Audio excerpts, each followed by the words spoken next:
Alarm বেজে ওঠে। এতে অবশ্যই উপস্থিত আপনারা এবং অবশ্যই রাজনৈতিক নেতৃবৃন্দ সকলে একটু অকস্মাৎ নিরাপত্তাহীন ভোগ করেন, তাতে করে তাদেরকে একটু নিরাপদ অবস্থানে যেতে হয়েছে। এতে করে অবশ্যই আমাদের আলোচনায় বিঘ্ন ঘটেছে, কিন্তু তার চেয়েও বড় কথা হচ্ছে এটা আমাদের কাছে মনে হয়েছে যে এটা একটু উদ্বেগজনক। আমরা অত্যন্ত গুরুত্বের সাথে কমিশন এটাকে অত্যন্ত গুরুত্বের সাথে বিবেচনা করেছি। জাতীয় ঐকমত্য কমিশনের পক্ষ থেকে যে প্রস্তাবটা প্রথম দেয়া হয়েছিল সেটা সংবিধান সংস্কার কমিশনের যে প্রস্তাব, সেটা ছিল একটি জাতীয় সাংবিধানিক কাউন্সিল তৈরি করে সেখানে থেকে এই সাংবিধানিক এবং সংবিধিবদ্ধ প্রতিষ্ঠানগুলোর নিয়োগের ব্যবস্থা করা। লক্ষ্য ছিল যাতে করে এর উপর নির্বাহী বিভাগের নিয়ন্ত্রণ না থাকে।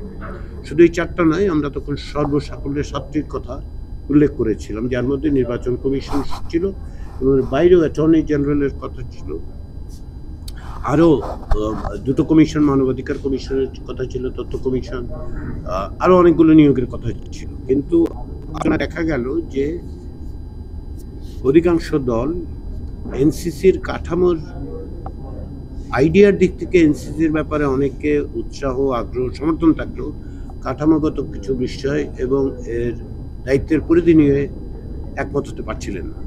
সেরকম পটভূমিকায় জাতীয় ঐকমত্য কমিশন আমাদের প্রস্তাব আমরা সংশোধন করেছিলাম। আমরা বলেছিলাম যে একটি কমিটির মাধ্যমে, নিয়োগ কমিটি, যেহেতু জাতীয় সাংবিধানিক কাউন্সিল প্রশ্নটাতে আপত্তি আছে এবং স্কোপ এত বড়, সেহেতু এটাকে ছোট করে আমরা একটা কমিটির কথা বলেছি, নিয়োগ কমিটি। সেটা নিয়েও বেশ কিছু রাজনৈতিক দলের পক্ষ থেকে আপত্তি ওঠে। তারই প্রেক্ষাপটে আমরা কমিশন থেকে এই সিদ্ধান্ত নেই যে এইগুলো 5টি আমরা ইতিমধ্যে কমিয়ে এনে নির্বাচন কমিশন সহ 5টি কমিশনকে আলাদা আলাদাভাবে সংবিধানে অন্তর্ভুক্ত করার প্রস্তাব করি।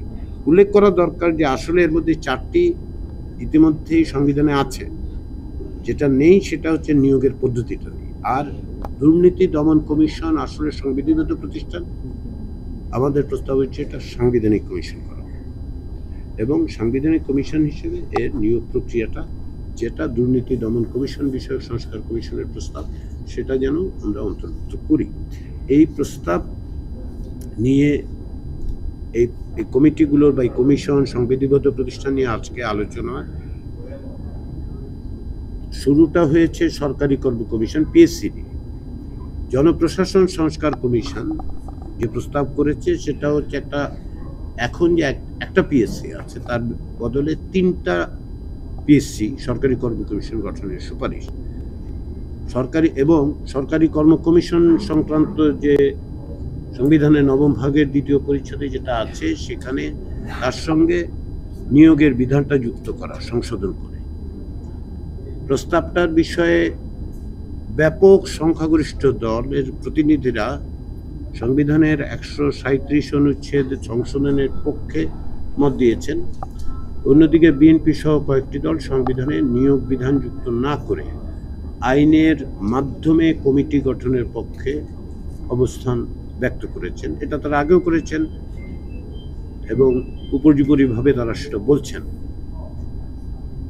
যেটা লক্ষ্য করার বিষয় সেটা হচ্ছে নিয়োগ বিধান নিয়ে ভিন্ন মত হলেও সরকারি কর্ম কমিশনকে শক্তিশালী করা, রাজনৈতিক প্রভাবমুক্ত রাখার বিষয়ে রাজনৈতিক দলগুলোর মধ্যে ঐকমত্য আছে। আলোচনাতে প্রস্তাবিত কাঠামোর কিছু পরিবর্তনের সুপারিশ দেওয়া হয়েছে। দিনের আলোচনার শুরুতে বিএনপির প্রতিনিধিরা যেহেতু আগেই বলেছেন এই বিষয়ে আলোচনায় তারা অংশ নিতে চান না, সেহেতু আমি এটাকে প্রতিবাদ জানিয়েই বলবো, কিছু সময়ের জন্য বৈঠক ত্যাগ করেছিলেন। কমিশন তাদের অবস্থানকে অবশ্যই গুরুত্বের সাথে বিবেচনা করেছে, নোট নিয়েছে। কমিশনের পক্ষ থেকে তাদেরকে প্রত্যাবর্তনের জন্য অনুরোধ জানানো হয়েছিল এবং তারা সেই অনুরোধে ইতিবাচকভাবে সাড়া দিয়েছেন। সেজন্য আমি বিএনপির প্রতিনিধিদেরকে আন্তরিকভাবে ধন্যবাদ জানাই। বিএনপির প্রতিনিধি দলের সালাউদ্দিন আহমেদ সাহেব পরবর্তী সময়ে বিএনপির অবস্থানও এক পর্যায়ে ব্যাখ্যা করেছেন। ওয়ালটন এখন দেশের সীমানা পেরিয়ে পৌঁছে গিয়েছে 50টিরও বেশি দেশে। ওয়ালটন, ঘরে ঘরে বিশ্বজুড়ে।